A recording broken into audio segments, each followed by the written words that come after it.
اقبال کہتا ہے نہ کر افرنگ کا اندازہ اس کی تابناکی سے کہ بجلی کے چراغوں سے ہے اس جوہر کی برا کی. فریاد ز افرنگ و دل آویزی افرنگ، فریاد ز شیرینی و پرویزی افرنگ، عالم ہما ویرانہ از چنگیزی افرنگ، معمار حرم باز بتا میر جہاں خیز، از خواب گراں خواب گراں خواب گراں از خواب گراں خیز. تو ہمارے لوگ ان کی لنڈا سائنس جو استعمال کرتے ہیں، کپڑے جس طرح یہ لنڈے کے استعمال کرتے ہیں نا، سائنس بھی ان کی لنڈے کی استعمال کر. خود اٹھیں، اقبال تو کہہ گیا بس بھائی بڑا سو چکا، اٹھ خواب گراں از خواب گراں، اٹھ اٹھ بڑی ہو چکی، اب تو بہت سو چکا. باقی رہ گیا انگریز اور فرنگی، یہ تو چنگیز خان اور ہلاکو خان سے بھی بڑے ظالم لوگ ہیں. نکتہا گو نمی گنجد در سخن، یک جہاں آشوب و یک گیتی فتن. اقبال کہتا ہے میں وہاں دیکھ کر آیا ہوں، وہاں جو مسلمانوں کے خلاف فتنے سوچے جاتے ہیں نا اور سازشیں تیار کی جاتی ہیں، کہتا ہے ان کو احاطہ تحریر میں نہیں لایا جا سکتا، ان کو لکھا نہیں جا سکتا، لیکن ان کی سازشوں اور ان کے جتنے بھی وہ گندے معاملات ہیں ان کے ذریعے سارا زمانہ اور پوری دنیا کو وہ تہ و بالا کر کے رکھ دیتے. یک جہاں شوب و یک گیتی فتن. اقبال کہتا پورے جہان نو تباہ کر دیں دے اتنے جڑے فتنے تسی ویکھ نہیں رہے کتھوں چلیا اور کتھے تک امریکہ جڑا وہ تہ و بالا کر دیا چلا گیا. اقبال تے پہلے بھی ایک گل کر گیا، از فریب او اگر خواہی اما اشترا نشراز ہود خود براں. اقبال کہتا ہے اگر امت مسلمہ چاہتی ہے کہ فرنگیوں کے فتنوں سے اور ان کی سازشوں سے اور ان کے جتنے بھی کارنامے ہیں گندے ان سے بچنا چاہتی ہے تو پھر ایک ہی طریقہ ہے، اور ان کے اونٹوں کو اپنے حوض پر پانی نہیں پینے دینا. میں کہا اقبال آج تو ہوتا تو تجھے پتہ چلتا نا، پانی تو درکنار، انہوں نے وہ ان کے اونٹ تو اپنے قلعے پر باندھ لیے، اپنے قلعے تے بدے ہوئے انہوں نے اٹھ، ہاں فرنگی اٹھ، انہیں تو کیسی ہے نا انہوں نے اٹھا نو اپنے حوض تو پانی نہیں پین دینا. اگر تسی چاہتے ہو کہ تسی انہوں نے فتنے کو محفوظ رکھو رہو تو میں کہا اقبال آج زندہ ہوندہ تو اسی انہوں نے وکھاندے ویکھ کیڑا کیڑا اٹھ کیڑے کیڑے قلعے تے بن گئے نگلے. ہاں پانی تو درکنار ہے، اس لیے امت مسلمہ جو ہے وہ زوال کا شکار ہے اور ان کے فتنوں کے اندر مبتلا ہے. اور پھر ان کی باتیں ہمیں سناتے ہیں کہ جی وہ یہ ہے وہ کیا بھائی ترقی کی، جو اپنی ماں کو نہ پہچان سکے، جو اپنی بہن کو نہ پہچان سکے، جو اپنی پھوپھی کو نہ پہچان سکے، جو اپنی خالہ کو نہ پہچان سکے، جو حرام حلال کو نہ پہچان سکے، انہوں نے کیا ہمیں کیا سبق دینے ہیں؟ وہ تو ہے ہی خسارے میں، جن کو قرآن کہتا ہے والعصر ان الانسان لفی خسر. ہاں جی کیوں جی ہے کہ نہیں؟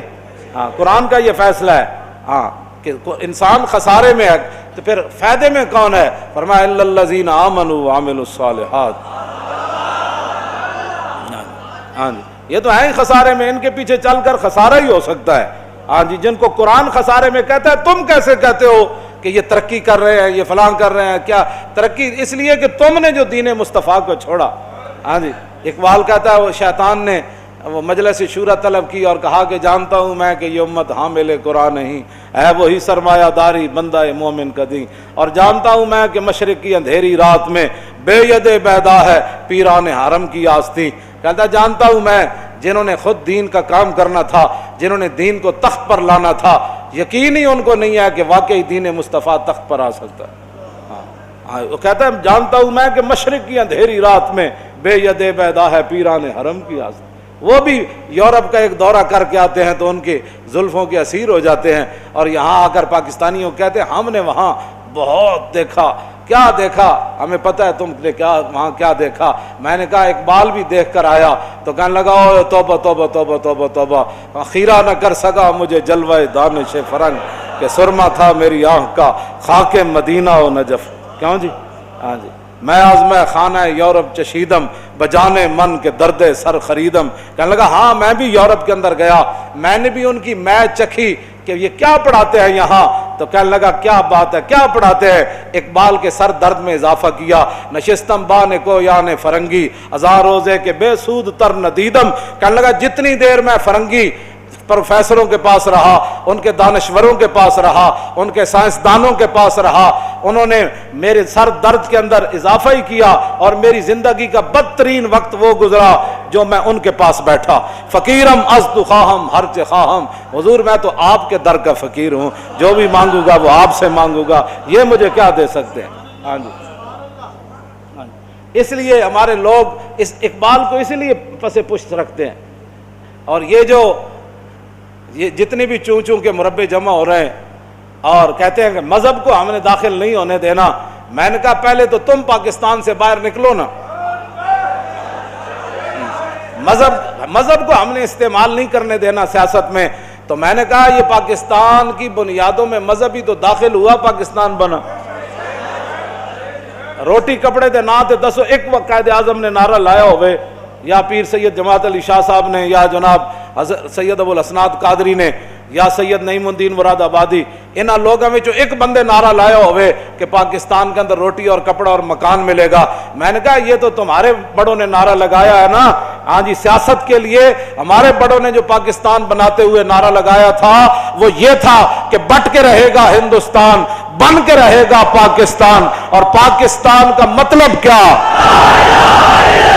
محمد الرسول اللہ. پہلے تم یہاں پاکستان سے نکلو.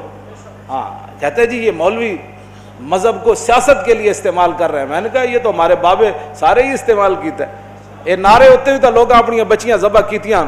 ہن تواڈے کہن تے ایک بندہ بھی باہر روڈ تے نہیں آیا. تو اس وقت لاکھوں لوگوں نے کیوں جانیں دے دی یہ ملک بنانے کے لیے. اب 10 بندے بھی تمہارے ساتھ نکلنے کے لیے تیار نہیں ہیں. جرأت ہے تو نکال کر دکھاؤ. ہاں جب بھی کوئی گردن کٹے، ارا برا کنک کرا کرائی کری منت درا.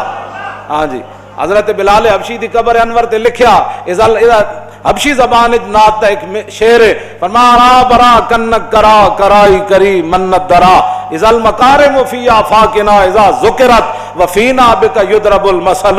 حضور قیامت تک جدو وڈیاں وڈیاں گلاں ہون گیاں نا، او فلانے نے انج کیتا، او فلانے نے انج کیتا، تو یا رسول اللہ کسی نو بھی پیش نہیں کیتا جائے گا بطور لیڈر دے، بطور رہنما دے، بطور مجاہد دے، بہادر دے، تلوار چلان والے دے، عدل کرن والے دے، انصاف کرن والے دے، متقی پرہیزگار. حضور قیامت تک جدو وڈیاں وڈیاں گلاں ہون گیاں نا تو کسی نو بھی نہیں پیش کیتا جائے گا، تہاڈی برکت نہ تہاڈے غلاماں نو پیش کیتا جائے گا.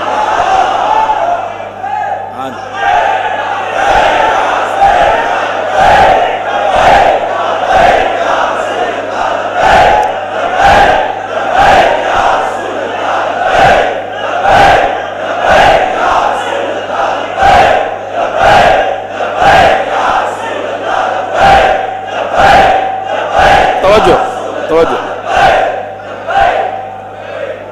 ہمیں کوئی مت بتائے کہ ہم نے کس راستے پر چلنا ہے، جمہوریت کے راستے پر چلنا ہے یا کس راستے پر چلنا ہے. ہمیں کوئی یہ مت بتائے. ہمیں ہمارے آقا و مولا وہ راستے بتا کر گئے جس راستوں پر ہم نے چلنا ہے. نبی علیہ السلام نے فرمایا علیکم بسنتی و سنت الخلفاء الراشدین المہدیین عضوا علیہا بالنواجذ. فرمایا تمہارے اوپر میرا راستہ لازم ہے کہ اس پر چلو، اور فرمایا پھر میرے خلفائے راشدین کا راستہ اس پر چلنا ہے. تو چونکہ اقبال کہتا ہے اقبال بات نہ کر یہاں علم خودی کی، موضوع نہیں مکتب کے لیے ایسے مقالات. اقبال یہ بات کرتا ہے نا جی، یہ کہتا ہے موضوع نہیں مکتب، ان بیچارے ممولوں کی بہتر ہے کہ ان بیچارے ممولوں کی نظر سے پوشیدہ رہے بعض کے احوال و مقامات. اس لیے یہ بات ہے کہ علیکم بسنتی، آپ اپنے بحیثیت مسلمان ہونے کے بتائیں کہ حضور کا سنت مبارکہ کیا ہے. حضور نے 10 سال حکمرانی نہیں فرمائی، حضور نے حکومت نہیں فرمائی، حضور نے سیاست 10 سال نہیں فرمائی. یہ جو کہتے ہیں کہ جناب ہمارا جو ہے وہ ہم تو بڑے نیک لوگ ہوتے ہیں، تو میں نے کہا امام الانبیاء نے خود سیاست فرمائی ہے؟ نہیں فرمائی. اور رسول اللہ نے ظاہری دنیا سے تشریف لے جاتے ہوئے حضور نے یہ بات سیاسی فرمائی نا. اس کے بعد حضور نے پہلی سیاسی گفتگو فرمائی، دوسری بین الاقوامی تعلقات کی، اور تیسرا اپنی امت کے لیے. حضرت عبداللہ بن عباس کہتے ہیں پھر اس کے بعد حضور نے ظاہری دنیا میں گفتگو نہیں فرمائی. آپ نے فرمایا کہ اخرج المشرکین من جزیرۃ العرب. پہلی جو آپ نے سیاسی بات فرمائی دنیا سے، ظاہری دنیا سے تشریف لے جاتے ہوئے، فرمایا میں دنیا سے جا رہا ہوں تو میرے جو نائب آئے وہ جزیرہ عرب سے یہود و نصارہ کو نکال دے. کیوں نہیں یہ بیان کرتے لوگوں کے؟ نہیں جی مل کر رہے، محبت سے رہیں. بڑھاؤ محبت دیاں پیگا. کیڑیاں محبت دیاں پیگا جنہوں نے حضور نے فرمایا ان کو نکال دینا ہے جزیرہ عرب سے، اور آج تم وہاں جوئے خانے کھول رہے ہو. نکل جاؤ، عرب سے بھی تمہارا کوئی حق نہیں ہے اگر تم حرمین کی حفاظت نہیں کر سکتے۔ اگر وہاں کے مولویوں نے جوئے خانوں کے افتتاح کرنے ہیں تو وہ مولوی پناہ چھوڑ کر دکانداریاں کریں۔ ہاں، مولویوں کی تو ذمہ داری حضور نے خود لگائی ہے کہ مولویوں نے کیا کام کر رہے ہیں۔ وہاں تم جناب کلب کھول رہے ہو اور جوب کی کھول رہے ہیں، اس طرح نہیں ہونا۔ ہاں، حضور نے تو فرمایا یہود و نصارہ نو عرب وچوں کٹ دینا ہے۔ تے دوسری وہ عجیز الوفد بنا بما کنت اجیزہم، فرمایا میں ظاہری دنیا سے تشریف لے جا رہا ہوں تو میرا جو جانشین بنے، دنیا سے جتنے بھی وفود آتے تھے میرے پاس، لوگ ملنے کے لیے آتے تھے، تو جس طرح میں ان کو تحفے پیش کرتا تھا، میرا نائب بھی ان کو ایسے ہی تحفے پیش کر۔ یہ دوسری بات حضور نے۔ بین الاقوامی تعلقات، یہ سیاسی نہیں ہے کہ بین الاقوامی تعلقات کیسے رکھنے، لیکن اس نظریے سے حضور کی سیرت کبھی کسی نے پڑھی نہیں۔